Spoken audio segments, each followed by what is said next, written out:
Hello, what's happening? And welcome to another episode of Movie Buffers, episode 19. Today I'm going to do two quick reviews, one being Cha-Cha Real Smooth and Doctor Strange, the Multiverse of Madness. But before I get into that, I'm going to ask you to please like and subscribe, smash the bell so you get notified when new episodes come out on this channel, and let's get into it. So Cha-Cha Real Smooth is written by, produced by, directed by, and also starring Cooper Raiff. It seems as though Cooper thinks very highly of himself. The whole movie, he's this quirky source of advice for young characters in the film, and he's the life of the party, yet while also becoming a hype man for bar mitzvahs to get children to dance. This film holds an 86 on Rotten Tomatoes and a 7.1 on Metacritic, which Metacritic seems to be giving it more of an accurate score. The 86 on Rotten Tomatoes seems a little ridiculous to me. I mean, was I watching the same movie? It's been a long time since I've seen a movie that is so full of itself, where the main character casts himself, writes himself, and directs himself as the coolest guy in the world. What are you trying to be, Woody Allen? It's a little tough to get through. He instantly takes up interest in Dakota Johnson's character by just noticing her across the room and drunkenly coming up to her. She's instantly smitten by him. His character, I felt, was in the movie way too much. He had a self-confidence that could only come from doing way too much cocaine. He strikes up a love affair that seemed rather inappropriate with Dakota Johnson's character. And even though she was on board, it seems as though it wanted us to be okay with something that wasn't right. There's a scene in this movie where he sneaks into the girl's bathroom to see if Dakota's character is okay, and she seems to have gotten period blood on her dress.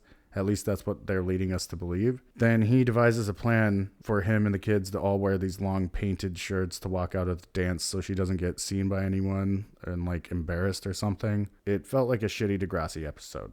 In the end, this movie did nothing for me, and I do not believe it was me being in the wrong mindset. I felt like it was one of those early 2000s rom-coms that centered a toxic male character, usually played by Joseph Gordon-Levitt or something. I mean, not directing himself, by the way. And his character only sees the story from his perspective alone, and we don't really get to see anything else. So I'm going to say that I recommend everyone skip this one. I'm giving Cha-Cha Real Smooth a D- for boring, egotistical subject matter. All right, well, glad to put that one behind me. So next up is Doctor Strange and the Multiverse of Madness. I'm not crazy about the first Doctor Strange film or Benedict Cumberbatch or the way that the Phase 4 of Marvel Cinematic Universe has been going. And there were so many other things I wanted to see. So when I saw that this would be on Disney Plus shortly after its theatrical release, I decided to wait and just watch the 4K IMAX enhanced Dolby Vision and Atmos version at home. And it did look pretty sweet. It looks like they shot this entire movie in IMAX, so the whole thing felt large and vast with the music and tone of a Sam Raimi film. There was tons of Easter eggs and special pop-up characters in this. I'm not going to spoil anything for this movie, but I will say that one of the cameo characters felt like he was way too old to be showing walking in full frame. I'll let you all figure out who I'm talking about. I really enjoyed WandaVision, and her character has really grown into something quite different and interesting. Half hero, half evil, overpowered witch. Something very big happens with her character in the film, so I'm not sure how to feel about it yet. But in the end, I did like this version of Doctor Strange better than any other version that I've seen done so far.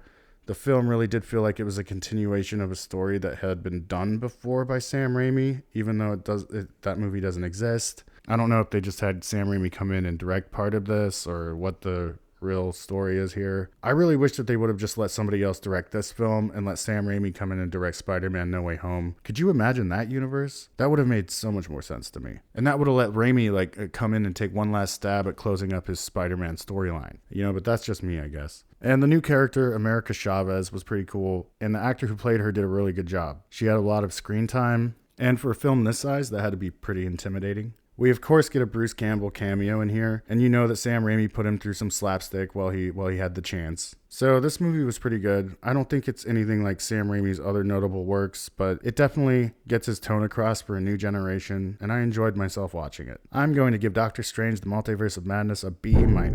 It's out on Disney Plus now, so there's no reason for you dopes not to go and check it out. And that's it. That's the show. That's all I got for you this week, which it was a 2-for-1, so you're welcome. I'd like to ask you all to please like and subscribe and smash the bell to get notified when new episodes come out on this channel. I did mention on the last episode that this week's was going to be Stranger Things, but I didn't realize that they were going to be closing up the series with 2 really long season finales.